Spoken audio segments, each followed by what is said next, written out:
बिस्मिल्लाहिर्रहमानिर्रहीम, अस्सलाम वालेकुम जी। मैं हूं आपका होस्ट चौधरी फाजिर। आपको पीएसएल स्पेशल ट्रांसमिशन में वेलकम कहते हैं जी।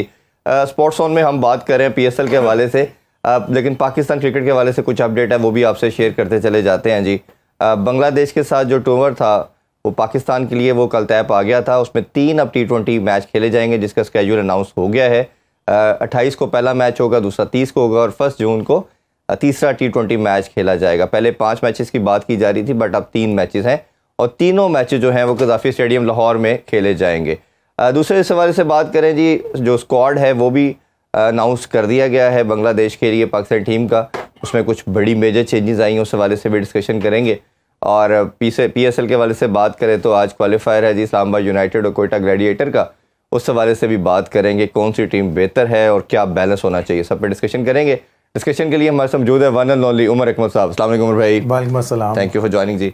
उमर भाई, सबसे पहले बांग्लादेश सीरीज़ की बात करते हैं। 5 मैचेस की बात की जा रही थी और अब जो है वो हम 3 मैचेस के ऊपर कर्टेल कर दिया गया। पहले ये था कि शायद कुछ प्लेयर की रिजर्वेशन है और वो चाह रहे थे कि ये मैचेस दुबई में हों, बट मोहसिन नकवी साहब की कल दुबई में मीटिंग हुई उनके चेयरमैन से और वो कन्विंस करने में कामयाब हुए। अच्छी चीज़ ये है कि पाकिस्तान की रौनकें बहाल हो रही हैं, हमारे लोग देखेंगे मैचेस को, तो आप इसको कैसे देखते हैं? देखिए, बड़ी अच्छी चीज़ है कि पाकिस्तान के लोग ये सारे मैचेस देखेंगे और पाकिस्तान में एक खुशी आएगी, तो ये सबसे बड़ी अचीवमेंट है मोहसिन नकवी साहब की। बिल्कुल। और उसमें जब हम बात करते हैं कि कनेक्टिविटी चलती चली जा रही है, पीएसएल का मेला है साथ ही है, तो उससे बहुत अच्छा लगेगा। अच्छा, स्क्वाड पे बात करते हैं, तमाम प्लेयर्स पे बात करेंगे बट कुछ मेजर चेंजेस हैं उस हवाले से बात करना चाहेंगे। अगर हम देखें तो बाबर आजम और रिजवान को फिर सेलेक्ट नहीं किया गया और उनको शायद कुछ रोल मेरा ख्याल है कि फ्यूचर में दिए जाएंगे अगर तो वो उसको मीटअप करते हैं। आई एम श्योर कि जो नए कोच हैं उनकी भी बात हो रही होगी। जिस तरह उन्होंने कहा कि हम इनको डिस्कार्ड नहीं कर रहे, इनको हम छोड़ नहीं रहे, ये हमारे प्लान का हिस्सा है। बट आप क्या समझते हैं, ये मूव फॉरवर्ड करने की बात है या अगर वो अपने आप को गेम को चेंज करते हैं तो उनको दोबारा कंसिडर करना चाहिए?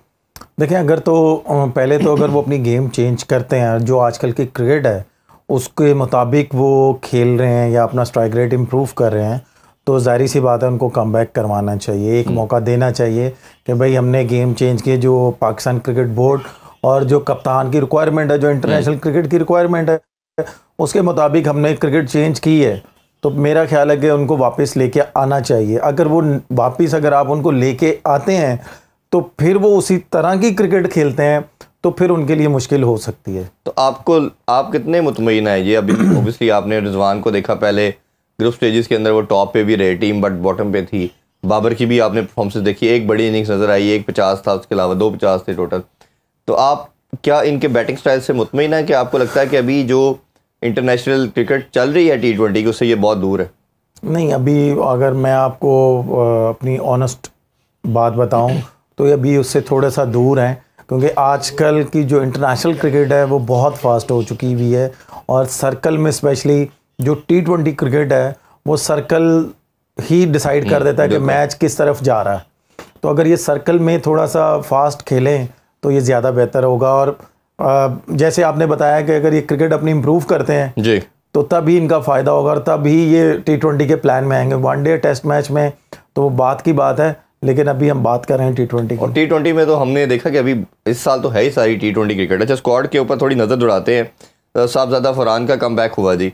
अब ओपनर के कॉन्टेक्स्ट में बात करें तो फ़खर भी अब T20 में आ चुके हैं। लास्ट सीज़न में लास्ट सीरीज जो थी उसमें फ़खर नहीं थे, तो आपके ख्याल में ये कितनी इंपॉर्टेंस रखती है? और आपके ख्याल में जो अब जी 4 ओपनर आपके पास आ रहे हैं, हसन नवाज भी ओपनर है, फिर बल्कि 5 बन जाते हैं इस तरह, तो इन सब में से आपके ख्याल में ओपनिंग पेयर कौन सा होना चाहिए और इसमें से ये सिलेक्शन को कैसे देखते हैं जो आपके टीम में ये 4-5 ओपनर सेलेक्ट किए गए? देखें, बात वही आ गई है कि फिर आपने 4-5 ओपनर रख लिए हैं, ठीक है। आप पहली बात तो ये है कि आपने और मैंने यहाँ ही पे बैठ के बोला था कि भाई आपके पास मैक्सिमम 3 ओपनर होने चाहिए। बिल्कुल ठीक, ठीक है। अब और ये प्रज्यूम कर रहे थे कि ये सेक्शन में आएंगे क्योंकि परफॉर्मर है, सारे परफॉर्मर हैं, मैं ये नहीं बात कर रहा कि नहीं है। अब आप मुझे ये बताएं कि जाहिर सी बात है फ़खर जमान को आप बाहर नहीं बैठाएंगे। बिल्कुल, साइम भी नहीं बैठेगा, साइम भी नहीं बैठेगा, साहबजादा वो भी नहीं बैठेगा। पिछला टूर हसन नवाज ने 100 किया हुआ है जी, एक ही मैच जीते हैं, उसके सोच की वजह से जीते हैं, ठीक है। और डिपेंड करता है कि आप किसको ओपन करवाएंगे और किसको नीचे खिलाएंगे। अगर नीचे कोई खेलेगा, ठीक है, आप मैं इस चीज़ को एग्री करता हूँ कि ठीक है यार एशिया में मैचेस हैं जी, ठीक है, अभी बांग्लादेश की एक पूरी साइड भी नहीं आ रही होगी, ठीक है, अगर ओपनर नीचे खेलते हैं, मिडल ऑर्डर खेलते हैं, उन्होंने यहाँ पे परफॉर्म कर दिया, फिर आप, मैं या हमारा पूरा पाकिस्तान का मीडिया बोल रहा होगा कि जी हमें मिडल ऑर्डर मिल गए हैं। जब वो वर्ल्ड कप में जाएंगे या एशिया कप में जाएंगे, तो आपको भी पता है एशिया कप में या वर्ल्ड कप में वो पूरी साइड लेके आते हैं जी, वो उनको पता होता है कि भाई हमने किधर क्या प्रैक्टिस करनी है और इनको कैसे हमने बॉलिंग करवानी है अपने बॉलर्स को। क्या ये वहां पे परफॉर्म कर पाएंगे? बिल्कुल ऐसे ही है। मुझे ये बताएं। और दूसरी चीज़ ये कि हसन नवाज को तो चले आपने देखा कि मिडल ओवर में वो खेलते रहे हैं, मिडल ऑर्डर में आते रहे हैं, बट अब इंटरनेशनल टीम में उनका क्या वो कम्बिनेशन बनता है वो एक अलग बात है, वो कैसे वो देखा जाएगा। तो उस हिसाब से क्या आपको लगता है कि हसन नवाज का जो रोल है, एटलीस्ट एक प्लेयर तो डिफाइन हो चुका है कि वो मिडल ऑर्डर में आएगा? देखिए मैं आपको यही चीज़ कह रहा हूँ ना कि हसन नवाज ने यहाँ पे परफॉर्म किया है, PSL में किया, कर दिया उसने परफॉर्म, और अगर इंटरनेशनल क्रिकेट में उससे नहीं परफॉर्म होता तो आप क्या करेंगे उसके साथ? बिल्कुल ऐसे ही। मेरा तो ये सबसे बड़ा सवाल है ना कि भाई आप उसके साथ क्या करेंगे? बिल्कुल ऐसे ही। अच्छा, दूसरी अगर बात करें तो एक अच्छा बड़े अरसे से हमने ये डिस्कशन की थी हुसैन तलत के हवाले से कि हुसैन तलत जो है वो कंटिन्यूसली परफॉर्म कर रहा है, अच्छा परफॉर्म कर रहा है, डोमेस्टिक में भी रन कर रहा था, करता चला जा रहा था। तो उसके लिहाज से आपको लगता है कि ये इसका जो कमबैक है वो सूटेबल है और जो टीम की डिमांड है उसको वो हुसैन तलत फुलफिल कर रहा है? देखें टीम की जो डिमांड है वो उसको पूरा तो कर रहा है, लेकिन एज ए ऑलराउंडर आपको आप कह सकते हैं कि आमिर जमाल उस चीज़ को पूरा कर सकता है, क्योंकि अभी नो डाउट अभी उसने पेशावर की तरफ से बड़ा अच्छा परफॉर्म किया है, और मेरी अल्लाह ताला से दुआ है कि वो इसी फॉर्म को कंटिन्यू रखे और पाकिस्तान के लिए वो अच्छे से अच्छा कर सकता है वो। बिल्कुल। अभी एक ब्रेक की तरफ बढ़ते हैं जी, ब्रेक से वापस आके स्क्वाड के ऊपर मजीद बात करेंगे और जो आज मैच खेला जाएगा क्वालिफायर उस पर बात करते हैं। हमारे साथ रहिए। Welcome back in sports on, आप देख रहे हैं PSL स्पेशल ट्रांसमिशन जी। अच्छा, ब्रेक से पहले स्क्वाड के हवाले से हम बात कर रहे थे। हुसैन तलत की मैं थोड़ी सी बात इसलिए करना चाह रहा हूँ, लास्ट टाइम भी जब टीम सेलेक्ट की गई थी तो इसका नाम पूछा गया था सेलेक्टर से, तो उन्होंने कहा था कि ये हमारे प्लान का पार्ट है। उन्होंने कहा था, ये भी मुझे याद है कि अच्छी तरह, कि वो कह रहे थे कि शायद 19-20 का डिफरेंस आया, अगर कोई एक और प्लेयर हमने सेलेक्ट करना होता तो डेफिनेटली वो हुसैन तलत होता। हमने देखा कि जो डोमेस्टिक टूर्नामेंट भी हुआ, एज ए कैप्टन भी इन्होंने टीम को टाइटल जितवाया, अभी भी शानदार परफॉर्मेंस, बट ये बैटिंग ऑलराउंडर हैं, बॉलिंग ऑलराउंडर नहीं है। तो आपके ख्याल में बैटिंग को, डेप्थ को बेहतर करने के लिए इनको सेलेक्ट किया गया? मेरा ख्याल है कि ये इनकी एक तरह से अच्छी चॉइस है कि अगर ये मिडल ऑर्डर में आके अच्छा परफॉर्म करते हैं और साथ में T20 में 2-3 ओवर करते हैं, 1 ओवर करते हैं, तो ये भी एक अच्छी चॉइस हो सकती है। अगर आप इस पर थोड़ी सी मेहनत करें तो ये भी एक अच्छे ऑलराउंडर्स बन सकते हैं। जैसे रज़ाक भाई आए थे, अज़हर भाई आए थे, तो उन्होंने अपना इंटरेस्ट शो किया था बैटिंग में, बॉलिंग में। तो इस तरह हुसैन तलत को भी अपना इंटरेस्ट शो करना पड़ेगा कि मैं बैटिंग भी कर सकता हूँ, बॉलिंग भी कर सकता हूँ। माशाल्लाह फील्डर तो अच्छे हैं ही हैं ये। तो अगर ये दोनों चीज़ों में, बैटिंग भी बड़ी शानदार है, बॉलिंग थोड़ी सी दोनों को अगर इक्वल लेके चलेंगे तो होपफुली ये पाकिस्तान के लिए अच्छे ऑलराउंडर्स बन सकते हैं। बिल्कुल। अच्छा, एक और ऑलराउंडर की हम डिस्कशन कर रहे हैं, तो वसीम जूनियर को इस दफ़ा मौका मिला। ऑलमोस्ट 2 साल के स्पैन के बाद, इंजरी के बाद उन्होंने कमबैक किया है। पेस बहुत शानदार नज़र आ रहा है। बॉलिंग में हमने देखा कि निप भी है, रिवर्स स्विंग भी, शायद वाइड बॉलर है जो कंटिन्यूसली बैक टू बैक करते हैं। बट बैटिंग का जब हम कंपैरिजन करते हैं, ये बैटिंग ऑलराउंडर के तौर पे हमें नज़र आ रहे हैं हुसैन तलत, ये बॉलिंग ऑलराउंडर के तौर पे नज़र आ रहे हैं। बट फिर इधर क्वेश्चन मार्क उठता है कि फ़हीम अशरफ कहाँ गए, जो पहले प्लान का पार्ट थे। तो ये आप वसीम जूनियर की इंडक्शन को आप कैसे देख रहे हैं कि ये कितनी इंपॉर्टेंस रखती है?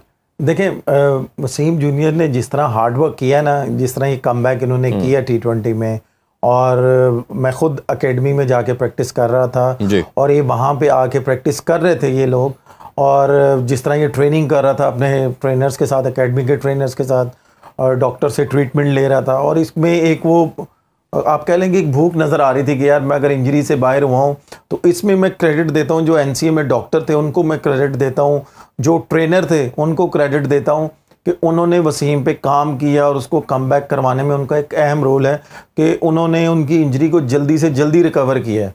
तो ये बड़ा अच्छा पॉजिटिव साइन है कि भाई कोई भी प्लेयर अगर रिकवरी के लिए जाता है या उसकी इंजरी होती है तो एकेडमी में कुछ ऐसे ट्रेनर्स हैं, डॉक्टर हैं कि वो उनको जल्दी से रिकवर करते हैं और पाकिस्तान टीम के लिए वो अवेलेबल कर देते हैं। तो ये सिलेक्टरों ने इस चीज़ को देखते हुए, और जैसे वो PSL में परफॉर्म कर रहा है एज ए बॉलिंग ऑलराउंडर, और जिस तरह उसका बॉल स्किट हो रहा है और रिवर्स हो रहा है, तो मेरा ख्याल है कि आगे जो एशिया कप है या वर्ल्ड कप है उसमें वसीम का एक अहम रोल हो सकता है। बिल्कुल। और थोड़ी सी बात अब पेस बैटरी की तरफ करते हैं जी। पहले हमने बैटिंग की बात की, दो बड़े नाम बाबर रिजवान जिन्होंने 5 साल हमारी क्रिकेट के ऊपर राज भी किया, दुनिया पे रैंकिंग में रहे, वो पार्ट नहीं है। इसी तरह बॉलिंग के अंदर भी जो दो प्लेयर राज करते रहे हैं, शाहीन और हारिस रऊफ, वो भी नहीं है। T20 में लास्ट सीरीज़ में थे, बट जिस तरह इनको हर मैच में रन हो रहे थे, इवन हम PSL में भी देखा है, आपको लगता है कि इनको भी अब सोचना पड़ेगा, अपनी गेम को इम्प्रूव करना पड़ेगा कि अगर हम हर ओवर में या डेथ ओवर के अंदर 25-25, 20-20, 30 रन दे रहे हैं तो इट्स मतलब है हमारे में कुछ ज़रूर मसला आ रहा है कि इतने आराम से हर प्लेयर हिटिंग कर रहा है। देखिए, मसला आ रहा है तो अगर पाकिस्तान टीम में जो कोचेज़ हैं, जो फ्रेंचाइज में कोचेज़ हैं, बॉलिंग कोचेज़ हैं, तो फिर वो किस चीज़ का पे उनको फ्रेंचाइज है या पाकिस्तान क्रिकेट बोर्ड किस चीज़ का पे कर रहा है। ज़रूरी नहीं है कि कोई भी प्लेयर स्ट्रगल नहीं करता, हर प्लेयर स्ट्रगल करता है, ठीक है, उस पर अच्छा टाइम भी होता है, बुरा टाइम भी होता है। हाँ, जब बुरा टाइम चल रहा होता है तो एज ए बॉलिंग कोच उसको चाहिए कि भाई अगर आप यहाँ पे नहीं सही कर रहे, आप उसके साथ एक्स्ट्रा काम करते हैं, आप उस पर एक्स्ट्रा 10 से 15 मिनट लगाते हैं मैच शुरू होने से पहले कि भाई आप ऊपर वाले ओवर तो बड़े अच्छे कर रहे हो, आप जब डेथ ओवर्स में जाते हो तो आपका यॉर्कर नहीं लग रहा जी, क्यों नहीं लग रहा, आप उससे बात करते हैं और उससे पूछते हैं कि भाई क्यों नहीं। फिर आपका जो वहाँ पे एनालिस्ट बैठा होता है पाकिस्तान टीम में या फ्रेंचाइज में, आप एज ए बॉलिंग कोच उससे वो सारी चीज़ें फुटेज लेते हैं कि भाई ये डेथ ओवर में कहाँ गलती कर रहा है, ये अगर जोर नहीं लगा रहा या इसका एक्शन टेढ़ा हो रहा है या इसका पाँव सही नहीं गिर रहा एंड वाले ओवरों में, या ये यॉर्कर नहीं सही कर रहा, किस वजह से नहीं कर रहा। फिर जो बॉलिंग कोच होता है वो अकेले में बैठ के सोचता है, 1-2 घंटे लगाता है कि यार इसको मैं कैसे एक्सप्लेन करूंगा, इसको बुलाऊं अपने पास, तो तब उसका काम बनता है कि बॉलर को 1-to-1 वो मीटिंग होती है, जैसे हम लोग भी मीटिंग होती थी, हमारी भी होती थी मीटिंग, हमारे कोच कप्तान बैठे होते थे कि भाई आप उमर यहाँ पे गलत कर रहे हो, हमने यहाँ पे आप अगर यहाँ पे थोड़ा सा और लंबा जाते तो हम लोग ये मैच जीत सकते थे या हमारा अच्छा टोटल हो सकता था।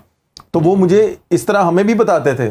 तो अगर इस तरह अगर इनको आप बुलाएं और इनको बताएं आप 1-to-1, तो मुझे बताते भी होंगे, लेकिन एग्जीक्यूशन तो बॉलर नहीं कर रहा है। अगर बताया होगा तो अगर ये ना उस पर अमल कर रहे हैं, नहीं अमल कर रहे, तो ये इनकी गलती है। और मैं ये समझता हूँ कि अगर आप लोगों ने इतना इन्वेस्ट किया इन पे, तो एकदम से वर्ल्ड कप से पहले आप लोग इस तरह ड्रॉप कर रहे हैं। ठीक है, अभी मुझे सिर्फ हसन अली जैसे आया वापस, उसने जितना कमबैक हो चुका है, आप देखें उसका कमबैक हुआ, सबसे पहले तो मैं उसको मुबारक देता हूँ।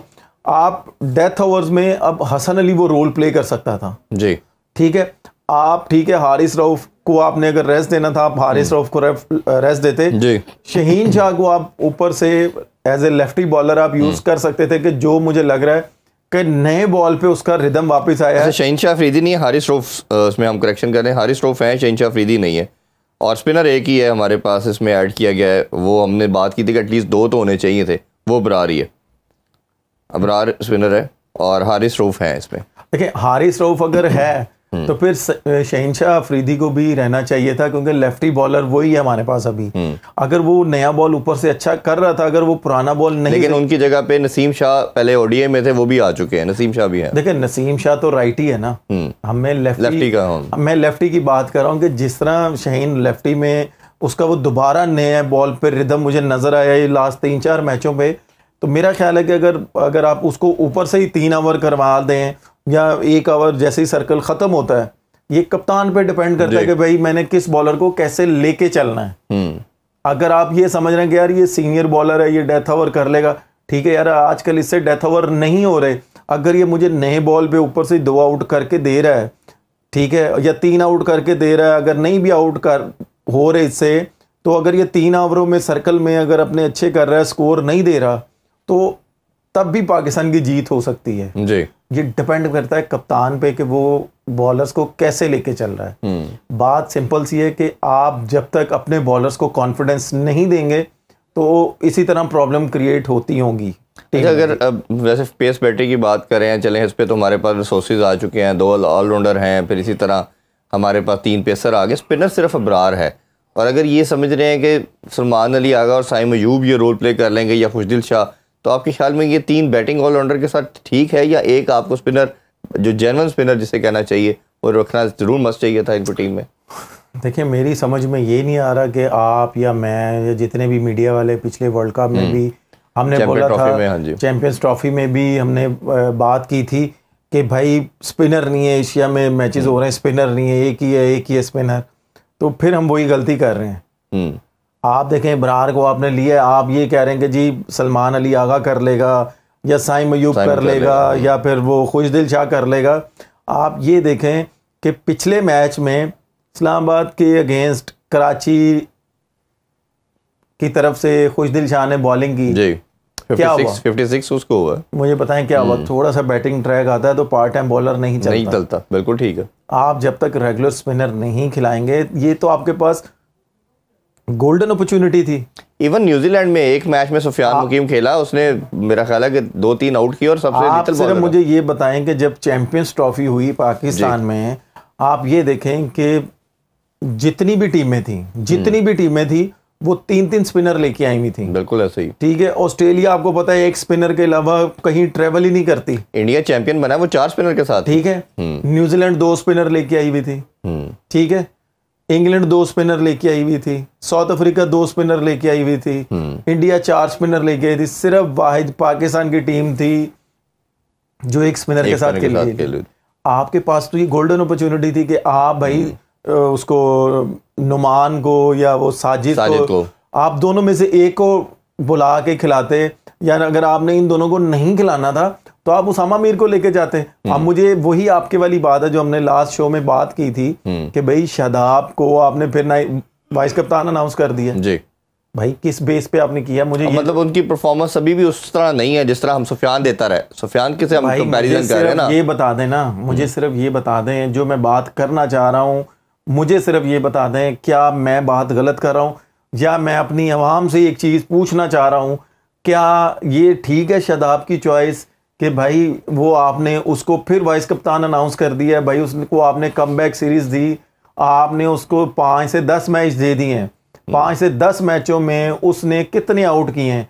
आप मुझे सिर्फ एक चीज़ बता दें भाई, ये पाकिस्तान की टीम है, ये मेरी समझ में नहीं आ रहा कि भाई हमने भी कमबैक मिले थे, हमें सिर्फ 2 मैच मिले थे, उसके बाद इन्होंने कह दिया जी ख़त्म।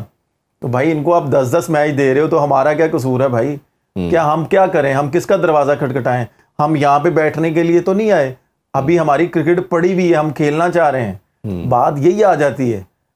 आप ये कोई तरीका नहीं है कि भाई 10-10 मैच दे रहे हो आप कमबैक के और आप साथ में वाइस कप्तान जो लड़का परफॉर्मर है उसको आप उठा के दूसरे लड़के को मैं यही चीज तो एक्सप्लेन कर रहा हूँ कि भाई आपने दे दिए मैच, नहीं हुआ आप बोलें जी थैंक यू वेरी मच।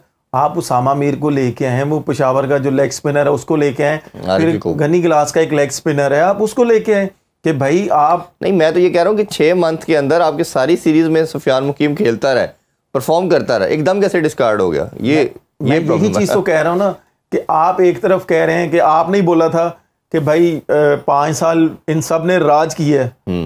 बिल्कुल कि ये कंट्रोल पूरा इनके पास था, तो अभी भी कंट्रोल उनके पास ही है। या तो बोलेंगे नहीं है, हाँ एक कुछ बैठ गए लेकिन कुछ का है अभी भी कंट्रोल। तो ये चीज़ गलत है ना। ये पाकिस्तान की टीम है भाई, ये बेस्ट टाइम था कि आप उसामा मीर को लेके आते, शादाब को कह देते कि यार ठीक है, अगर आपने शादाब के साथ भी जाना था, आप तो शादाब को as a second spinner consider कर रहे हैं, ऐसा ही कंसिडर कर रहे हैं, इसलिए आपने इब्रार के साथ शादाब को आपने एज ए सेकंड स्पिनर। तो भाई फिर इस टाइम आपको फिर शादाब को 4 ओवर करवाने चाहिए।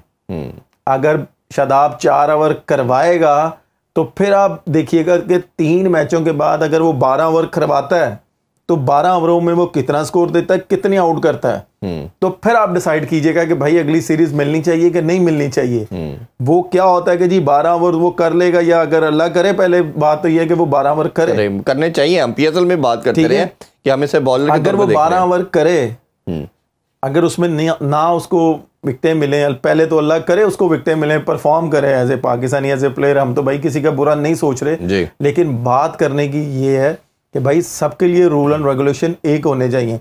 अगर वो बैटिंग में कर देगा तो फिर आप ये कहेंगे जी वो बैटिंग में कर दिया है। और भाई अगर आपने उसको बैटिंग ही करवानी है तो भाई आपने इतने मिडल ऑर्डर या इतने ओपनर क्यों? 10 बैट्समैन तो बाहर बैठे हुए हैं फिर उनसे बेहतर तो नहीं है शादाब। तो मैं वही कह रहा हूँ ना कि आप फिर ये डिसाइड कर लेना कि हमने इसको एज ए बैट्समैन खिलाना है कि एज ए बॉलर खिलाना है।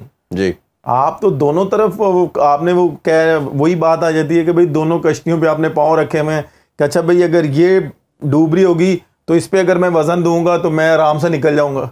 भाई ये ऐसा नहीं होता, ये क्रिकेट है। जी जी। आपको जिस प्रोफेशनल के लिए चूज किया होता है आपको उसमें डिलीवर करना होता है। अगर आप उसमें नहीं डिलीवर करेंगे आप प्रॉब्लम में आ सकते हैं। लेकिन यहाँ पे किसी को समझ ही नहीं आ रही कि वो ऑलमोस्ट आप कह लेंगे हमारा जो पाकिस्तान का क्राउड है, जो फैंस हैं, उनको ये समझ ही नहीं आ रही कि यार ये हो क्या रहा है। कि अगर यार शादाब नंबर 4 पे आ रहा है तो भाई जो नंबर 4 पे प्रॉपर बैट्समैन खेलने वाले हैं वो नीचे क्यों आ रहे हैं? वो क्यों आ रहे हैं? बिल्कुल ऐसे ही बात तो सीधी है। आप पहले तो मेरा सवाल आपसे ये है और सिलेक्टरों से ये है कि आपने शादाब को as a bowling allrounder consider किया कि बैटिंग ऑलराउंडर कंसिडर किया? आप ये देखें कि जब वो आया था तो वो एज ए बॉलर आया था। वो ऐसे ही है, अभी भी हम यही समझते हैं कि वो एज ए बॉलर टीम में खेलता है। बैटर अगर वो बैट्समैन है, अगर आप समझ रहे हैं जी वो ऑलराउंडर है, भाई ऑलराउंडर है तो भाई आप ये बताएं कि वो ऑलराउंडर कौन से नंबर पे जाएगा? भाई ना तो वो जैक कैलिस है ना वो फ्लिंटॉफ है, ना वो रजाक भाई है, ना वो स्टीव स्मिथ है कि भाई वो नंबर 3 नंबर 4 पे खेलेगा और पूरी टीम को निकाल के लेके जाएगा। मैं इसमें सिर्फ एक चीज़ लास्टली ऐड करना चाहूँगा। अगर तो शादाब देखे, मैं अपने मानता हूँ कि अगर शादाब फिट और परफॉर्म करता है ना तो वो सबसे यूटिलिटी प्लेयर भी बन जाता है। बट अगर नहीं करता, दूसरी साइड पे जो आप बात कर रहे हैं, तो फिर आपके ऊपर बैगेज बहुत ज़्यादा बन जाता है कि जब 4 ओवरों में 50 हो रहा है, 60 हो रहा है, तो पूरी मैच का मोमेंटम चेंज हो जाता है। एक भाई आपने कमबैक सीरीजें दे तो दी हैं। हाँ। और आप कितनी सीरीजें दोगे यार? मुझे तो ये सवाल मेरे दिमाग में, दिल में ये सवाल चल रहे हैं कि यार आप इससे पहले जो आपने बोला जी 5 साल इन्होंने खूब राज किया है, 5 साल आप पीछे चले जाएं या 6 साल आप पीछे चले जाएं, आप मुझे ये बता दें, आप इतने सीनियर जर्नलिस्ट हैं इरफान भाई, और भी चैनल्स पे इतने सीनियर जर्नलिस्ट बैठे हुए हैं, आप उनसे बोले ना कि अल्लाह ताला को हाजिर नाजिर जान के बोलें कि क्या कोई प्लेयर जब कमबैक कर रहा होता था उसको इतने मैचेस मिलते थे? बिल्कुल नहीं मिलते, एग्री करते हैं हम। मुझे ये बताएं, उनको ज्यादा से ज्यादा 2 मैच था। एक सीरीज जो मैं आपको बता रहा हूं, भी एक कप्तान, एक जिस सीरीज में आपने कमबैक किया, एक सीरीज के बाद वो भी फर्क हो गया। मैं आपको यही चीज तो कह रहा हूं कि आप मुझे ये बताएं कि क्या इतने ज्यादा मैचेस मिलते थे ऑन सीरीज? हमें ये अगर 2 मैच हमारे खराब होते थे ना तो हमें ये मुसीबत पड़ती थी कि अगर तीसरे मैच में ना कुछ किया तो चौथा मैच बाहर बैठना पड़ेगा। ठीक है, अगर 3 मैचों की सीरीज है तो हमारी अगली सीरीज गई। वो यहाँ पे तो लड़के माशाल्लाह इतने कॉन्फिडेंस में कि यार जो मर्जी करो हमारे बगैर टीम ही नहीं बननी। ये कहाँ का इसी वजह से तो हर बंदा अपने पर्सनल स्कोर, वो स्ट्राइक रेट या इम्पैक्ट की जो बात करते हैं वो नहीं कर पा रहा। अच्छा, इस सिलेक्शन के ऊपर लास्ट क्वेश्चन मेरा आपसे सलमान अली आगा के हवाले से है।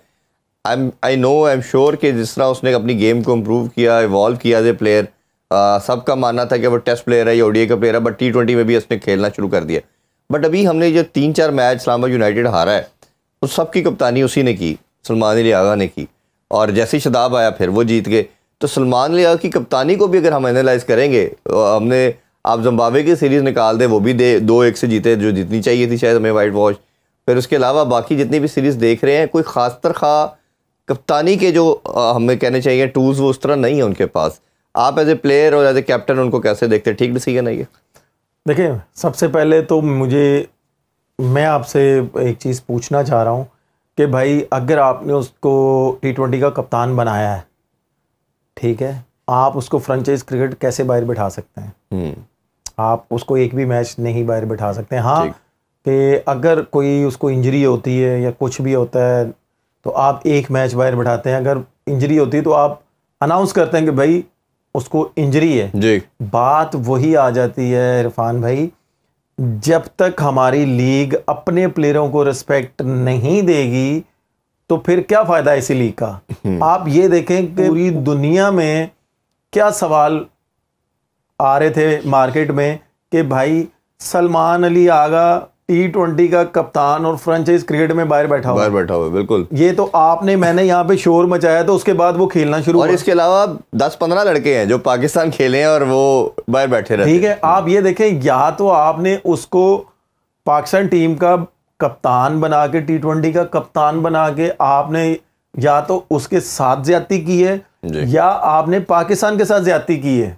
कि अगर आपको नहीं समझ आ रहा था कि यार ये इतना केपेबल प्लेयर नहीं है T20 का, तो हमने इसको कप्तान बनाया है, तो भाई आप फिर फ्रेंचाइज क्रिकेट में उसको क्यों बाहर बैठने दे रहे हैं? मुझे ये बताएं। ठीक है भाई, शादाब वाइस कप्तान था पाकिस्तान टीम में, फ्रेंचाइज का वो कप्तान है, ठीक है। तो क्रिकेट बोर्ड को यहाँ, भाई मैं कह रहा हूँ बाकी लड़कों के लिए ना स्टेप लेता, क्रिकेट बोर्ड को और सिलेक्टरों को यहाँ पे स्टेप लेना चाहिए था कि यार अगर हम एक सीरीज पहले इसको कप्तान अनाउंस कर रहे हैं, फ्रेंचाइज से बोलता कि यार आपने इसको मैच नहीं बाहर बैठाना।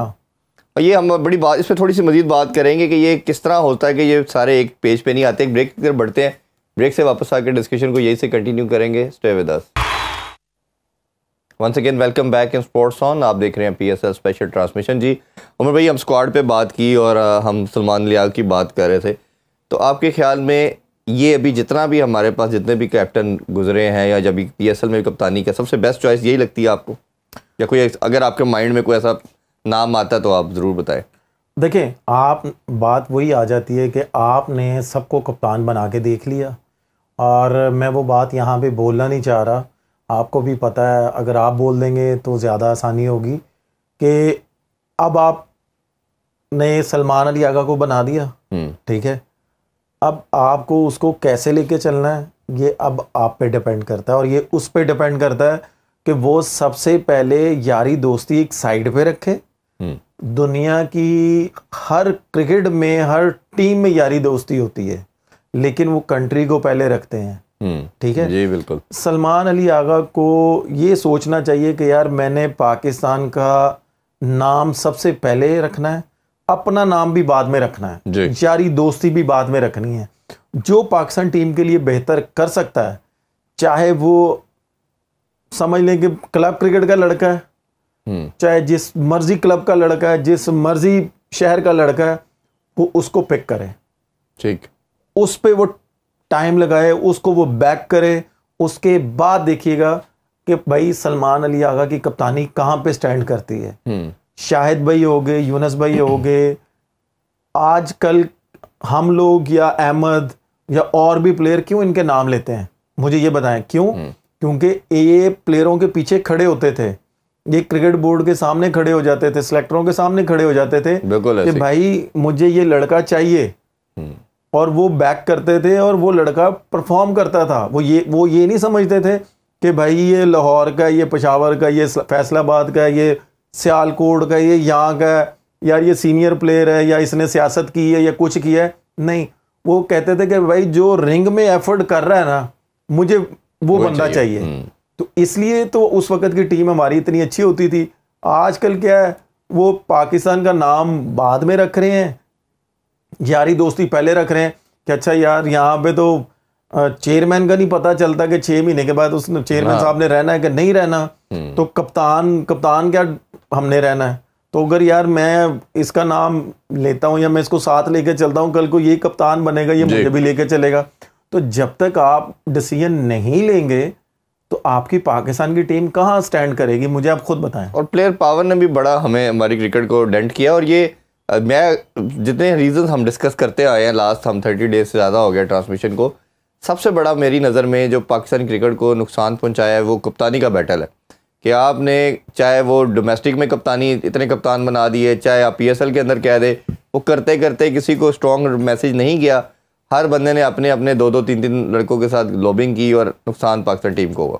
तो भाई उसको उठा के आप साइड पे कर देना। हो तो गए वैसे काफ़ी, अब नहीं काफ़ी हो गए ना। आप जैसे मैंने बोला था, अब तो इरफान भी इस तरह की बातों पे मेरा ख्याल हमें बात भी नहीं करनी चाहिए। क्यों कि आप और मैं ये बातें करके थक चुके हैं, और उसके बाद ही बाकी चैनलों ने बातें ये शुरू की हैं कि भाई अगर आपने ये काम करना था या आपकी नज़र में, आपके नॉलेज में आ गई थी बात, तो भाई फिर आपका काम बनता था कि सबको ज़रा एक पेज पे लेके आए, उनको एक स्ट्रॉन्ग मैसेज दें कि नहीं, भाईजान थैंक यू वेरी मच। हम आपको कंसिडर नहीं कर सकते, हम पाकिस्तान का नाम नहीं ख़राब कर सकते। पाकिस्तान में सिर्फ ये एक ही स्पोर्ट्स रह गई है जिससे पाकिस्तान की आवाम को खुशी मिलती है। जी जी बिल्कुल, पूरी नेशन को यूनाइट करती है। ठीक है, चाहे वो किसी भी टीम के अगेंस्ट हो। आपको मैं आज हकीकत बता रहा हूँ कि आप आम पब्लिक में जाके जिससे मर्जी पूछ लें, वो आपको यही बोलेगा कि यार अब दिल ही नहीं करता क्रिकेट देखने को। बिल्कुल लोग नाराज हैं। शुरू में आप देखें पीएसएल के लोग मैच देखने नहीं आए। और मैं आपको बता रहा हूँ, वो यही कहते हैं कि यार पता ही नहीं है क्रिकेट का। पहले ये होता था कि वो ये कहते थे कि यार मैच लगना, यार जॉब से छुट्टी ले लेते थे, बच्चे यूनिवर्सिटी से छुट्टी ले लेते थे, रात के 2 बजे है, 3 बजे है, सारी एक्टिविटी छोड़ के आप अगर रात को मैचेस है, 2-3 बजे मैचेस हैं, तब भी वो देखते थे। क्योंकि और आजकल वो क्या सिंपल सा उनका जवाब है कि यार पागल हैं हम कि हम लोग बैठ के मैच देखे, करना इन्होंने कुछ होता नहीं। वो लोग तो बेटर यही है कि इससे अच्छा हम हाइलाइट्स देख लें 8 मिनट की। असल में मैं उसमें क्लोजिंग की तरफ बढ़ रहे हैं। मसला ये है कि लोग नाराज हो चुके हैं, मायूस हो चुके हैं जितनी तो भाई ये इसलिए नाराज हो चुके हैं। हमने ही ठीक करना है। जी जी जी, ऐसे हमने ही ठीक करना है। जब तक आप टीम में स्ट्रॉन्ग डिसीजन नहीं लेंगे तो भाई आप कहाँ पे स्टैंड करेंगे। बिल्कुल ऐसे ही, और इस पे इंशाल्लाह आगे भी हम बात करते रहेगा। अभी हम आपसे ज़्यादा चाहेंगे जी, आज पहला मैच खेला जाएगा, लीग मैच के बाद क्वालिफायर खेला जाएगा लाहौर काफी स्टेडियम में। सब देखने भी जाएं लाहौरिये, और I am sure jam pack होगा। आपसे ज़्यादा चाहेंगे, अपना बहुत ख्याल रखिए। अल्लाह हाफिज़। पाकिस्तान जिंदाबाद।